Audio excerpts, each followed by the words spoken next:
اور پھر ایک ایسا ٹوکن بھی ضرور دیکھا ہوگا جس پہ مختلف جانور ایک ساتھ بنے ہوئے ہیں اور ساتھ میں کچھ اور علامتیں، یہی ان کے نمبرز تھے۔ بدقسمتی سے یہاں پہ تحقیق کا عمل ایک تسلسل اور جامع انداز میں نہیں ہو سکا، جس کی وجہ سے بہت سے جواب اس زمین میں ابھی تک دفن ہیں۔ ہم مکمل طور پر ان کا کوئی چارٹ نہیں بنا سکتے جو آپ کی مدد کرے ان کے نظام کو مکمل طور پر سمجھنے کی۔ بہرحال یہ بات تو طے ہے کہ ہڑپا تہذیب نے اکاؤنٹنگ سسٹم میں ٹیکس سلپس بنائی، لیبر سکیجول بنائے اور سٹور لیجر کارڈز بنائے، جو کہ آپ کو ماڈرن کاسٹ اکاؤنٹنگ سسٹم میں نظر آتے ہیں۔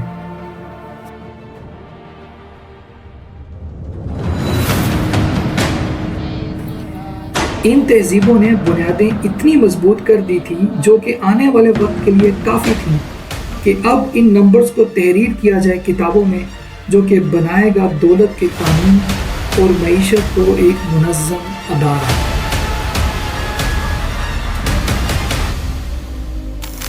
شینگ ڈائنیسٹی، اینشینٹ چائنا، یہ وہ تہذیب ہے جس کی بنیاد ڈیسیمل نمبرز ہی تھے، لیکن انہوں نے اس کو زیادہ آسان طریقے سے لکھا، جو کہ راڈ نومیرلز کہلاتے ہیں، جو کہ کچھ اس طرح دکھتے ہیں۔ ایک لکیر ایک نمبر اور دو متوازی لکیریں دو نمبر کو ظاہر کرتی ہیں، اور اگلے نمبرز انہی لکیروں کو جوڑنے توڑنے کے بعد بنائے گئے۔ بہرحال اس تہذیب کا سب سے بڑا کام ان نمبرز کے اصولوں کو کتابوں میں تحریر کرنا تھا۔ یہ جو آپ سکرین پر دیکھ رہے ہیں ان کتابوں کے ہی کچھ چیپٹرز ہیں، جس کو انسانیت کے پہلے اکاؤنٹنگ ٹیکسٹ میں سے مانا جاتا ہے۔ اس میں تحریر کیے گئے land taxation, grain collection, accounting ledgers, جو کہ ایک منظم بک کیپنگ بنی، جس کو اداروں میں پڑھایا جانے لگا تاکہ آنے والے وقت میں اس تسلسل کو جاری رکھا جا سکے۔ اس تہذیب نے بھی وزن کے آلات اور سکے بنائے، جو کہ ٹرانزیکشن ریکارڈ کے لیے استعمال ہوتے ہیں۔ آپ انہی کی جھلکیاں اپنی سکرین پر دیکھ رہے ہیں۔ اس تہذیب کی اکاؤنٹنگ سسٹم میں سب سے بڑی کنٹریبیوشن ایک منظم نظام قائم کرنا تھا، جو حکومت کے لیے ٹیکس کلیکشن سسٹم بنا۔ اب اگلی تہذیبوں میں رومنز اور گریس سیویلائزیشنز ہیں، جن کے نمبرز کے اصول لکھنے میں تو مختلف تھے، لیکن بنیادی ضابطے سومیرینز اور ایجپشین سیویلائزیشن سے ہی انسپائرڈ تھے۔ ان دونوں تہذیبوں کا ماڈرن اکاؤنٹنگ سسٹم کو ایک پختہ بنیاد دینے میں بڑا اہم کردار ہے۔ یہ تہذیبیں طاقت کے حصول کے لیے لڑ رہی تھیں۔ ان کو زیادہ منظم نظام چاہیے تھا ویلتھ کیلکولیشن کے لیے۔ پہلے کی تہذیبوں کے برعکس رومن اور گریس سیویلائزیشن نے اکاؤنٹنگ سسٹم کو انڈسٹریلائز کیا، کیونکہ اکاؤنٹنگ ان کے ملٹری سپینڈنگ اور پبلک فائنانس کی بنیاد تھی۔ اس سیویلائزیشن میں پبلک فائنانس کے سسٹم میں بہتری آئی، جس میں ان نمبرز کو ریونیو اور ایکسپنس شیٹس میں بہتر طریقے سے درج کیا گیا، ٹیکس سٹیٹمنٹس بنائی گئیں۔ ان تہذیبوں نے ان تمام اکاؤنٹس کو کوڈیکس کتابوں میں لکھنا شروع کیا، جو کہ ہمیں ماڈرن اکاؤنٹنگ سسٹم میں لیجرز کی صورت میں نظر آتا ہے۔ ان تمام تہذیبوں نے اعداد و شمار اور دولت کے ریکارڈ کے نظام تو بنا لیے، لیکن اکاؤنٹنگ میں ٹرانسپیرنسی انتہائی اہمیت کی حامل ہے۔ اکاؤنٹنگ کی تکمیل ہی نہیں ہو سکتی اگر اس کی ٹھیک جانچ پڑتال نہ ہو۔ اگر دولت کے ریکارڈ پر جانچ پڑتال ہی نہیں ہے، ٹرانسپیرنسی نہیں، تو ایسے حساب کتاب کا کیا فائدہ؟ بہرحال یہاں سے بہت دور ایک تہذیب جنم لے رہی تھی جس نے بنیاد ہی ٹرانسپیرنسی پر رکھی، مورین امپائر۔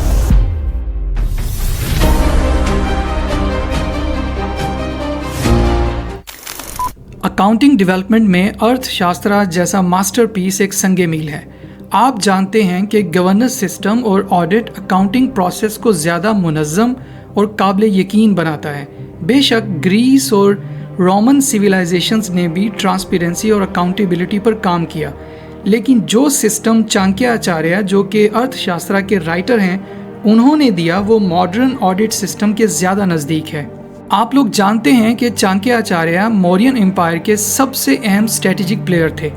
گورننس اور آڈٹ کا جو معیار انہوں نے اسٹیبلش کیا وہ اس وقت کی دنیا میں ایک منفرد مثال تھی۔ مورین سیویلائزیشن نے ٹریجریز اور سٹور ہاؤسز بنائے جس کو مانیٹر کرتے تھے independent officials. Modern governance system اور آڈٹ میکنزم انڈیپینڈنٹ چیکنگ کو انشور کرتا ہے، اس لیے یہ کہنا کہ یہ چانکیہ آچاریہ کے نظریات کی ہی ایک جھلک ہے بالکل درست ہوگا۔ دوستو، آپ غور کیجئے کیسے یہ تمام تہذیبیں ایک دوسرے سے جڑی ہوئی تھیں۔ یہی تو انسان کی تخلیق کا منطق ہے۔ علم کی جو بنیاد ایک تہذیب رکھتی ہے، وہی تو آنے والی نسلوں کی مشعل راہ ہوتی ہے، ورنہ ہڈی پر کھرچے ہوئے نشان کا تسلسل دفن ہو جاتا ہمارے آباء و اجداد کے ساتھ ہی۔ ہم نے دیکھا کیسے یہ نشان نمبرز بنے، پھر اگلی نسلوں نے ان نمبرز کے قوانین بنائے، پھر اگلی منزلیں ایک باقاعدہ حساب کتاب کے عمل میں لے کے آئیں، اور پھر ایک تہذیب نے اس کی بہتر آڈٹ اور گورننس کی بنیاد رکھی۔ اس لیے جو بنیاد ہم آج رکھیں گے وہی تو ہمارے آنے والی نسلوں کی مشعل راہ ہوگی۔ دوستو، کہانی کے اس حصے میں ہم نے طے کیا وہ سفر جو ہڈیوں پر کھرچ کر نشان لگانے سے شروع ہوا اور انسان کو لے آیا ایک منظم نظام تک۔ لیکن یہ نظام ابھی تک صرف حکومت کی سطح تک ہی تھا۔ آنے والا وقت عام انسان کو طاقتور کر رہا تھا، طاقت کی تقسیم کا ظہور ہو رہا تھا، جس نے جنم دیا اس نظام کو جس میں ہم آج سانس لے رہے ہیں۔